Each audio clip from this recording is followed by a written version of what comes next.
আর একেবারেই বাপকে মাটি দিয়ে এসে জমি জায়গা নিয়ে মারামারি লেগে যাচ্ছে ওইখানে। অথচ ওরও একদিন মরণ হবে, এখনই হতে পারে। হুঁশিয়ার মানুষ হই যে মরতে হবে এই কথাটা স্মরণ করতে পারে, তার মানে প্রস্তুতি নিতে পারে। এই ছেলেরা, তোমরা নিজেরা জিম্মেদারি পালন করো। কোনো জায়গা থেকে জোর করে কথা বললে আর একজন ওখানে আগাবেন না। এই পাড়ার ছেলেরা যারা আছে তারাই দেখবে, আপনাদেরকে ওখানে সহযোগিতা করতে হবে না। এই ছেলেরা, তোমরা এখানে দাঁড়িয়ে আছো কেন? বসে পড়তে হবে, না হলে সরে যেতে হবে। দুটোর মধ্যে একটা আপনাকে আমি কষ্ট দিতে চাইনি।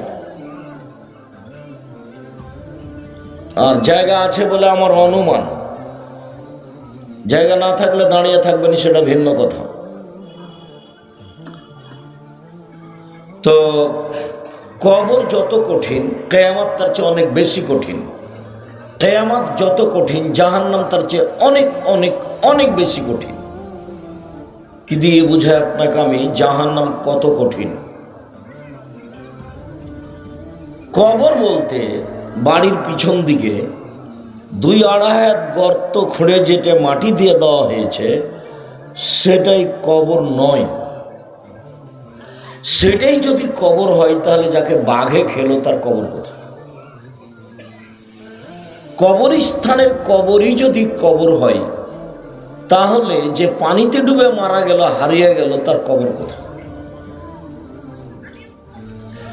কবরই যদি কবর হয় তাহলে যে আগুনে জ্বলে ছাই হয়ে গেল তার কবর কোথায়? কবর বলতে মরার পর থেকে নিয়ে বিচারের দিন পর্যন্ত এই দীর্ঘ একটা সময়ের নাম হলো কবর। আলামে বারজাখ, আত্মার জগৎ। ওর আত্মা বুঝতে পারে ভালো মন্দ। কবরের লোকটাকে উঠিয়ে বসানো হলো, তারপরে জিজ্ঞাসা করা হচ্ছে। লাশটাকে উঠিয়ে বসানো হয় না, লাশে কোনো প্রকার ক্ষমতা নাই। ওই রুহ আবার দেওয়া হবে না লাশে, কিন্তু লাশটা পর্যন্ত নিয়ে আসা হলো। ও শুধু বুঝতে পারবে যে আমাকে উঠানো হচ্ছে, বসানো হচ্ছে, স্বপ্নের মতো। আপনি আর আমি আছি এক জায়গাতে, আপনি বসে আছেন, আমি ঘুমিয়ে আছি। তা আমাকে গোখরা সাপ তাড়া দিয়েছে, আমি বাপরে মারে করে ছুটে চলে যাচ্ছি। এক সময় আপনি দেখতে পাচ্ছেন আমার শরীরটা কেমন কেমন করছে, চটকেটে ঘুম ভেঙে গেছে। তখন আমি বলছি ইন্না লিল্লাহ, বিশাল সাপ আমাকে তাড়া দিয়েছিল। তখন আপনি পাশে বসে আছেন, বলছেন কই সাপ? আপনি তো দেখতে পাচ্ছেন, অথচ আমি সাপের রং বলতে পারবো, লম্বা কত বড় সেটা বলতে পারবো, কিভাবে দৌড়িয়ে এসেছে সেটা বলতে পারবো। সবই পারবো না? আমি সবটাই পারবো। অথচ একবার আমি নগদ দেখতে পাচ্ছি, আপনি কিছু দেখতে পান না। এইটার নাম হলো কবর। সম্মানিত দ্বীনী ভাই বোন, উসমান রাদিয়াল্লাহু তাআলা আনহু যখনই কবরের পাশে দাঁড়াতেন তখন কাঁদতেন। তাকে বলা হতো তাজকুরুল জান্নাত ওয়ান নার ফালা তাবকি ওয়া তাবকি মিন আজা। আচ্ছা উসমান রাদিয়াল্লাহু তাআলা, আপনি যখন কবরের পাশে দাঁড়ান তখন এত কাঁদেন কেন? জাহান্নাম জান্নাতের কথা শুনলে তো এত কাঁদেন না, দেখি খালি কবরের পাশে দাঁড়ালেই কাঁদেন। তখন উনি বলছেন, দেখেন আল্লাহ নবী বলেছেন, আল কবর আউয়ালু মানজিল মিন মানাজিলিল আখিরাহ। কবর হচ্ছে মানুষের মরার পরে প্রথম বিপদ। হয় না যাবেন ফাবাদ আইসরবেন। মানুষ যদি কবরে বেঁচে যায় বাকিগুলো সহজ হয়ে যাবে, কিয়ামত সহজ হয়ে যাবে।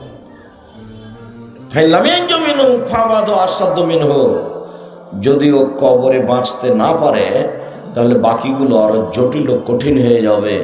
কবর যত কঠিন, কিয়ামত তার চেয়ে অনেক বেশি কঠিন। কিয়ামত যত কঠিন, জাহান্নাম তার চেয়ে অনেক অনেক অনেক বেশি কঠিন। আল্লাহ নবী বলছেন, মা রাআইতু মানজারান কাত্তাল কবর আফযা মিনহু। আমার জীবনে আমি দেখিনি কোনো দৃশ্য যেটা কবরের চেয়ে আশ্চর্য হতে পারে। মানুষের চোখের সামনে অনেক দৃশ্য আছে।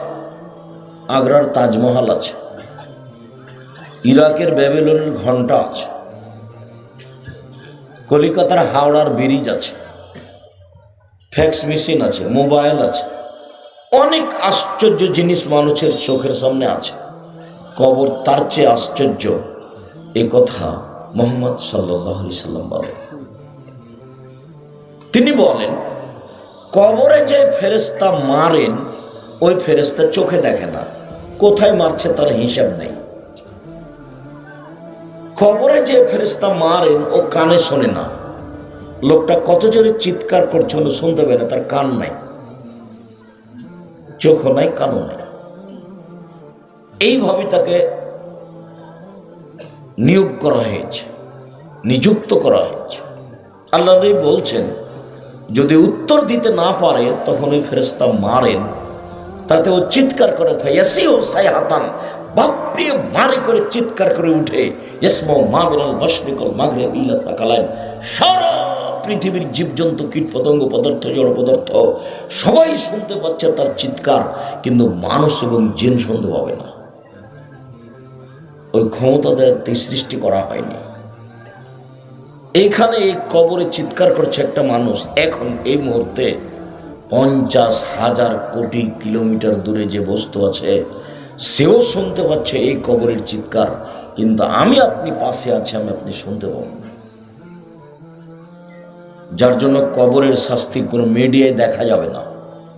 ওটা এ দুনিয়ার হিসাব নয়, ওটা পরকালীন হিসাব। যেটা চোখ দেখতে পাবে না, যেটা কান শুনতে পাবে না, যেটা চোখ দেখতে পারে না, যেটা কান শুনতে পারে না। ওই যে কোনো সময় দেখতে পান যে কাবা ঘরের ইমাম, জনক ইমাম মসজিদ থেকে বের হয়ে কবর খনন করে দেখলেন একটা সাপ লাশটাকে জড়িয়ে ধরে, এখন নগদ মিথ্যে কথা দিয়ে বলছে এই কাগজটা যত লোক ছাপিয়ে দিবে তত নাকি হবে, যত লোক ছাপাবে সবাই পাবে।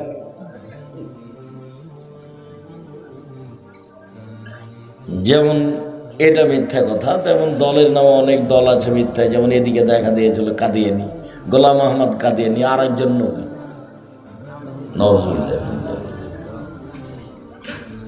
খবরদার কাদিয়ানি যেন এলাকায় না ঢোকে। কাদিয়ানি মানে মুসলমান নয়। সম্মানিত দিনী ভাই বোন, বলছিলাম রাসূল সাল্লাল্লাহু আলাইহি সাল্লাম যেভাবে বলছেন, কবর, কবর বলতে বাড়ির পাশের কবর নয়, কবর বলতে একটা সময়। আরেকটা কথা এখানে বলে রাখি, কবরে মানুষ কতদিন থাকবে? কবরে মানুষ থাকবে বাসর রাতে যতটুকু সময় থাকে। তো আব্দুল রাজ্জাক সাহেব, কথা কি ভুল হলো নাকি? ভালো করে বুঝিয়ে বলেন তো। কবরে থাকার সময়সীমা কতটুকু? ভালো মানুষের জন্য বাসর রাতের সমান, আর খারাপ মানুষের জন্য কতদিন তা আল্লাহ ভালো জানে। প্রশ্নের উত্তর যখন ঠিক হয়ে যাবে তখন যারা এসে জিজ্ঞাসা করছেন তারা বলবেন,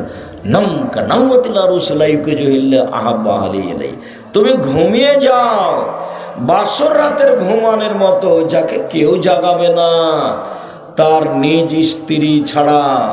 তুমি ঘুমিয়ে যাও বাসর রাতের ঘুমানোর মতো, যাকে কেউ জাগাবে না নিজ স্ত্রী ছাড়া। তারপরে যখন ঘুম থেকে উঠবে তখনও মনে করো ইন্নালিল্লাহ, এখনই তো ঘুমাইলাম, এত তাড়াতাড়ি ঘুম থেকে আমাকে উঠালো কেন, মানে বিরক্ত হয়ে যাবে। অথচ 2 কোটি বছর থেকে আছে, 50,000 বছর থেকে আছে, 1 লক্ষ বছর থেকে আছে। ভালো মানুষের কবরের সময়সীমা বাসর রাতের সমান। বাসর রাতটা একটু বুঝিয়ে বলবেন। সেটা আর কি বুঝিয়ে বলবো, এক এক এলাকাতে এক এক রকম হয়। আমাদের দেশে তো আসলো, তারপর মা চাচিরা বাসর ঘর বানায়, তারপরে কনেকে সুন্দর করে সাজায়। হ্যাঁ, সাজাতে হবে, এই কথাই ঠিক, তবে ভাবিরা সাজাবে না।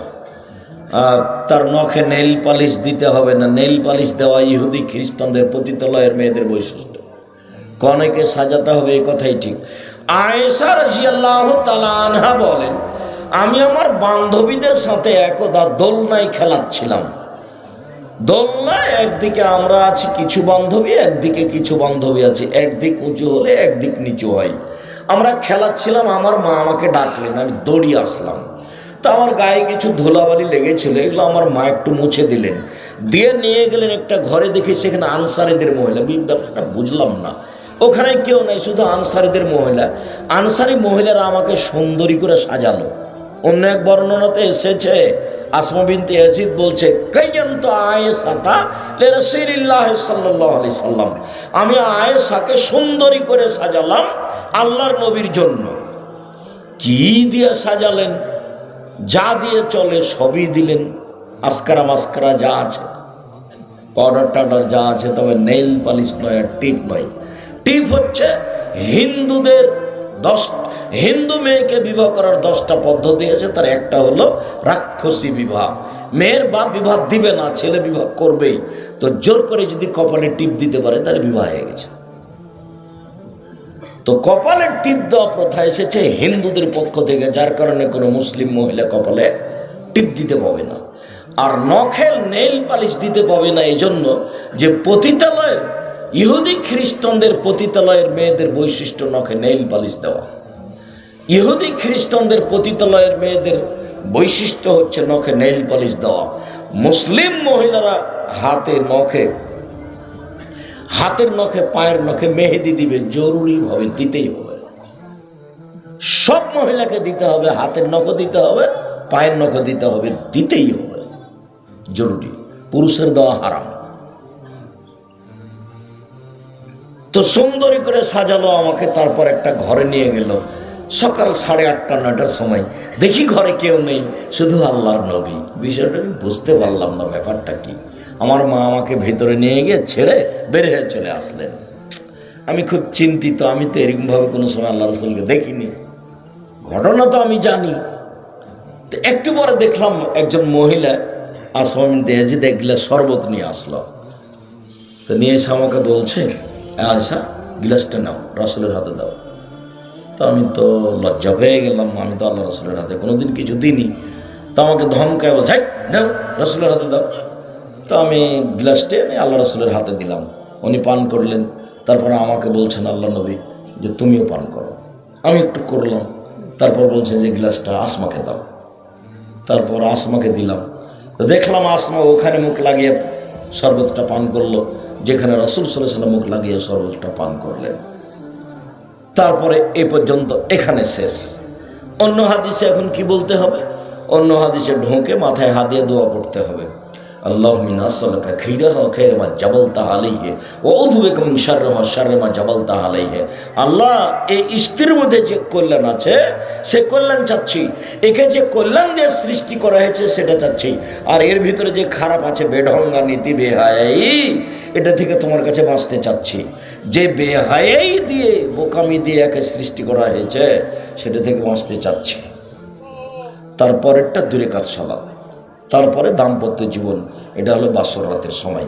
তো রাত 12টার সময়তে বাসর রাতে গেছে, এদিকে 4টা 4:30 5টায় আজান হয়ে গেছে, তাহলে মোটামুটি 4.5 ঘন্টা 5 ঘন্টার সময় হলো বাসর রাতের সময়। এইটুকু হলো ভালো মানুষের কবরে থাকার সময়সীমা। বিচারের মাঠ কতক্ষণ? বিচারের মাঠ হলো 1 ওয়াক্ত ফরজ সালাত আদায় করতে যত সময় লাগে। একজনের বিচারের সময়সীমা হলো, একজন ভালো মানুষের বিচারের সময়সীমা হলো 1 ওয়াক্ত সালাত আদায় করতে যত সময় লাগে। ধরে নি মাগরিব 7 মিনিট, ধরে নি জোহর 7 থেকে 10 মিনিট, এই সময়ের মধ্যে একজন ভালো মানুষের বিচার হয়ে যাবে। আর যদি মানুষটা জালেম হয়, জোর করে জমি দখল করে থাকে, আর যদি দলীয় দাপটে কাউকে জেলে দিয়ে থাকে, দলীয় দাপটে যদি আব্দুর রাজ্জাক বিন ইউসুফের বক্তব্য বন্ধ করে থাকে, একদিন যদি বিচার লেট হয় তাহলে 50,000 বছর, যদি 3 দিন লেট হয় তাহলে 1.5 লক্ষ বছর পরে বিচার হবে। ও নিজেই জানে না বিচার কাকে বলে, বাপও জানে না ঘটনা কি, মাও জানে না ঘটনা কি। দুনিয়াতে এসেছে মা মানে জন্ম দিয়েছে বাচ্চা, তাই মা। প্রসব করেছে তাই ও, বাপে বিবাহ দিয়েছে, স্বামীর কাছে গেছে তাই ও মা হয়ে গেছে। ও তো জানে না বাচ্চা পালন করা কি জিনিস, মা কাকে বলে তার জানা নেই, মা কাকে বলে তার জানা নেই। সম্মানিত দিনী ভাই বোন, মধ্যখানে কথা আছে, কথাটা আমি শেষ করে নিয়ে আগে বাড়ি।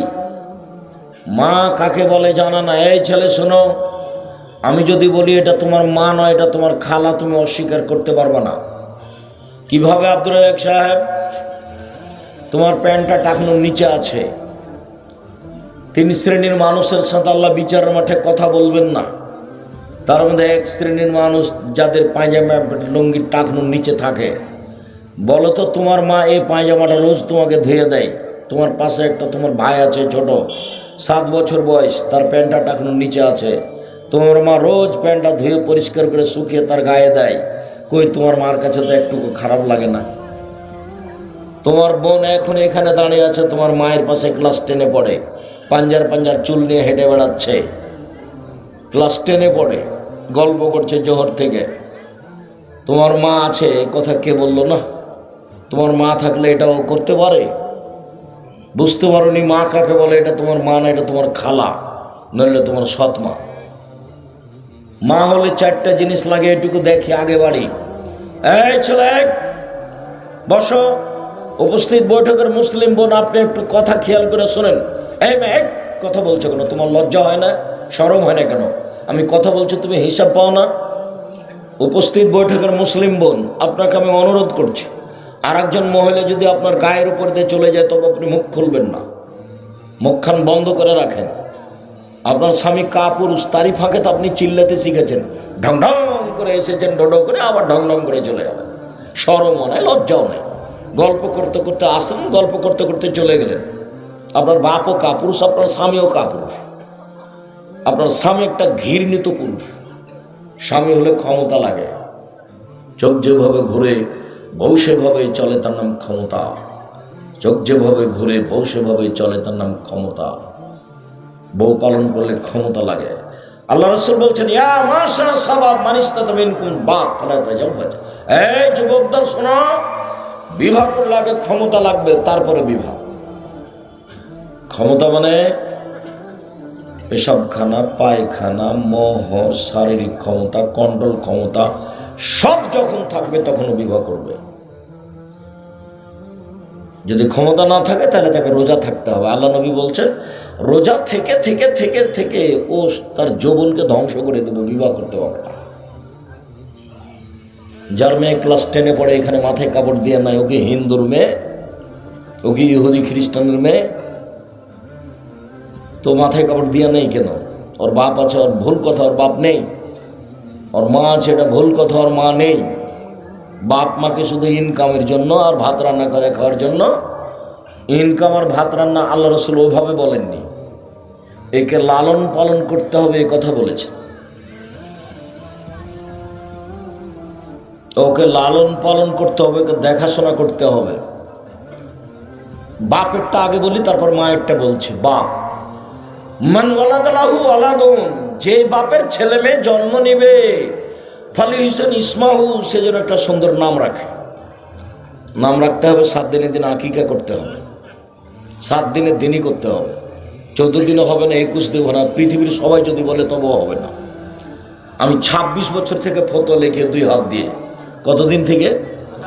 26 বছর থেকে হোমসি খালি মুখে বললে হবে না, তোবা করে আবার ফিরে যেতে হবে। গায়ের জোরে কিছু চলে না। 6 বছর থেকে নিজে ফটো বোর্ড পরিচালনা করি। আমার সামনে বসে থাকে দেশ বিদেশের বড় বড় বিদ্বান, যাদের বিদেশি শিক্ষক, যাদের এক একজনের বেতন 70-80 হাজার করে, যেগুলো জামিয়া সালাফিয়া ডাঙ্গিপাড়া পবা রাজশাহীতে অবস্থান করেন, যাদের থাকা খাওয়া ভিন্ন। জামিয়া সালাফিয়া শিক্ষক শিক্ষিকাদের বেতন লাগে প্রতি মাসে 30 লক্ষ, প্রতি মাসে 30 লক্ষ বেতন লাগে। জামিয়া সালাফিয়া এদেশের ব্যতিক্রম প্রতিষ্ঠান। এদেশের প্রত্যেকটা আহলে হাদিসের জানের প্রতিষ্ঠান জামিয়া সালাফিয়া। ওটা আগে, তারপর একটা নিজেরটা। সবাইকে খেয়াল করতে হবে, আমার প্রতিষ্ঠান জামিয়া সালাফিয়া, বাড়িটা আমার, তবে আমার যেটা নিজস্ব জানের জান, যেটা জামিয়া সালাফিয়া।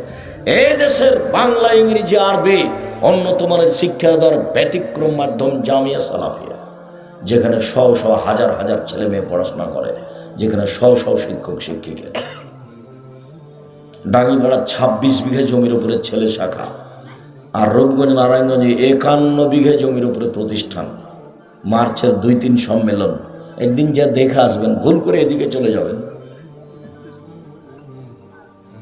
একটা লোক ব্যাগ বোকচা নিয়ে অনেক দূর যেতে প্রস্তুত, কিন্তু জামিয়া সালাফিয়া দেখেনি। কলকাতায় যে না দেখেছে সে তো মায়ের গর্ভে আছে, জামিয়া সালাফিয়া যে না দেখেছে সে তো মায়ের গর্ভে আছে। এইভাবে নিয়ে যেতে হবে, ওইটা নয়। মৌলানা শেহাবুদ্দিন সুন্নি মারা গেছেন, আন্দোলনের একজন বড় মৌলানা ছিলেন। তিনি একদিন বলছেন, কলকাতা যে না দেখেছে সে তো মায়ের গর্ভে আছে।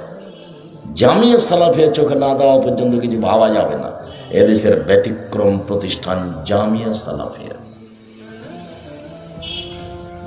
সম্মানিত দিনী ভাই বোন, যেটা বলছিলাম, এক, ছেলে মেয়ে জন্ম নিলে সুন্দর নাম রাখতে হবে।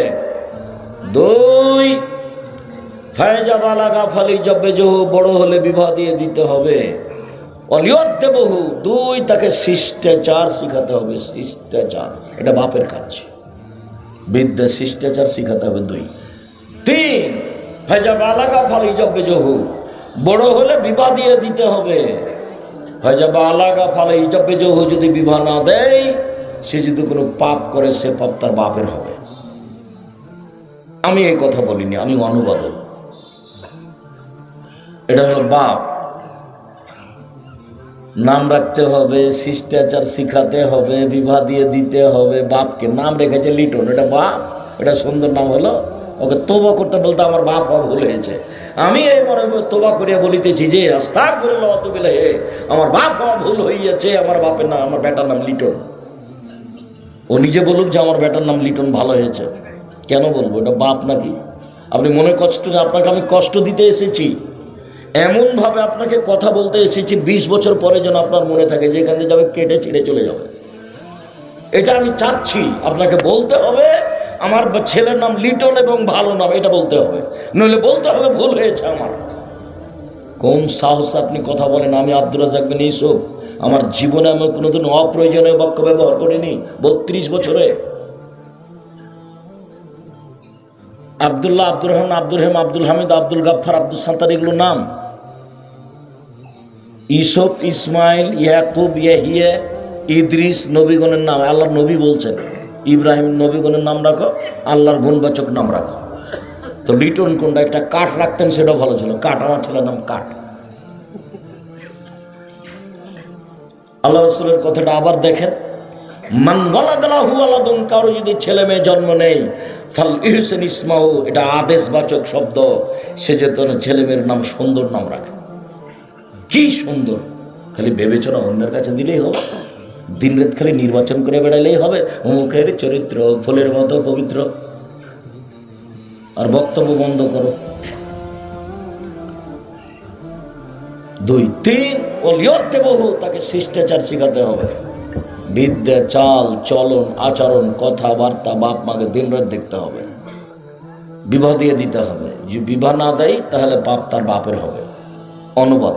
এবার মায়ের কাছে চলেন। এই ছেলে, এক খেয়ালে চেয়ে থাকবা, কথা বলবে না। উপস্থিত বৈঠকের মুসলিম বোন, আপনি একটু লজ্জা করেন, আপনি একটু শরম করেন, আপনি একটু হায়া করেন, আপনি কথা বলা বন্ধ করেন। আপনাকে বলছি, জাবের রাদিয়াল্লাহু তাআলা আনহু বলেন,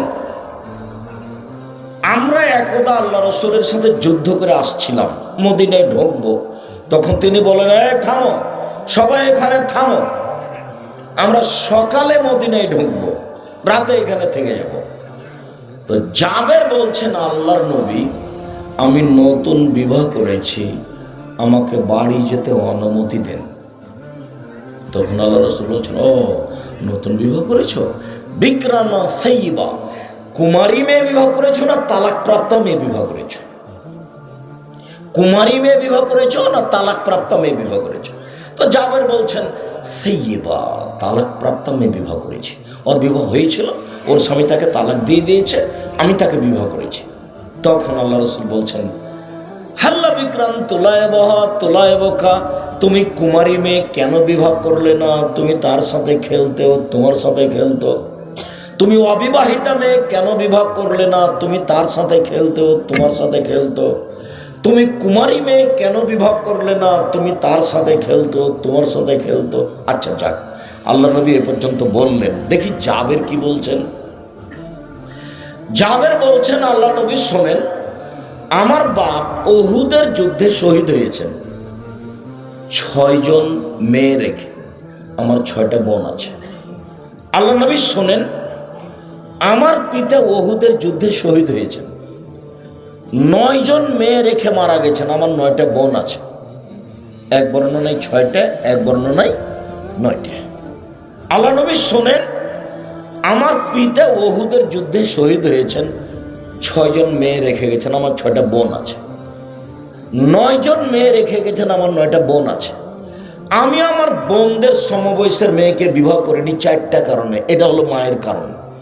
এই 4টা মাকে লাগবে, এখন বলছে শোনেন। আমি আমার বোনদের সমবয়সের মেয়েকে বিবাহ করিনি 4টা কারণে। এক, তুয়ার দেব হন না, আমার স্ত্রী যেন আমার বোনদেরকে শিষ্টাচার শেখাতে পারে। শিষ্টাচার, শিষ্টাচার কি জিনিস? আমার জামালপুরে বাড়ি, শিষ্টার খাওয়ার জন্য খেতে হয়। শিষ্টাচার বুঝি সুঝি না। শিষ্টাচার, শিষ্টাচার কি জিনিস? আম্মু, জুতা পরার সময় ডান পায়েরটা আগে পরো, খোলার সময়টা বাম পায়েরটা আগে খোলো। শিষ্টাচার। আম্মু, ঘুমানোর সময় ডান কাতে দুয়া পড়ে ঘুমোয়। শিষ্টাচার। আম্মু, মসজিদে ঢোকার সময় ডান পা আগে ঢোকায়, বের হওয়ার সময় বাম পা আগে বের করিও। শিষ্টাচার। আম্মু, মোবাইল রিং হলে অন করে দিয়ে হ্যালো বলিও না, হ্যালো বলে কুকুরকে ডাকে, বলবে আসসালামু আলাইকুম। শিষ্টাচার। আম্মু, কেউ যদি তোমার কাজ করে দেয় একটু, কেউ যদি তোমাকে 1 গ্লাস পানি দেয়, তাহলে বলিও জাযাকাল্লাহ খার, আল্লাহ তোমাকে উত্তম প্রতিদান করুক। কখনো বলো না থ্যাংক ইউ। ওটাও শিষ্টাচার, এটাও শিষ্টাচার। কখনো থ্যাংক ইউ বলো না, ওটা কিছুই না, ওটা কিছুই না। জাযাকাল্লাহ খায়, তুমি যে 1 গ্লাস পানি দিলে আল্লাহ তার প্রতিদান দান করো। নিজের কাছে আর রাখলাম না। এই নিয়ে কথা পরে। শিষ্টাচার, আমার স্ত্রী যেন আমার মেয়েদেরকে শিষ্টাচার শেখাতে পারে। 2, অতলে মহন না, আমার স্ত্রী যেন আমার বোনদেরকে বিদ্যা শিখাতে পারে। বিদ্যা, বিদ্যা কি জিনিস? আম্মু, আসুন আমরা আমাদের জীবনকে ভালো কাজে ব্যয় করি, আমরা বেশি বেশি করে নেক আমল করি আর খারাপ কাজ থেকে বিরত থাকি।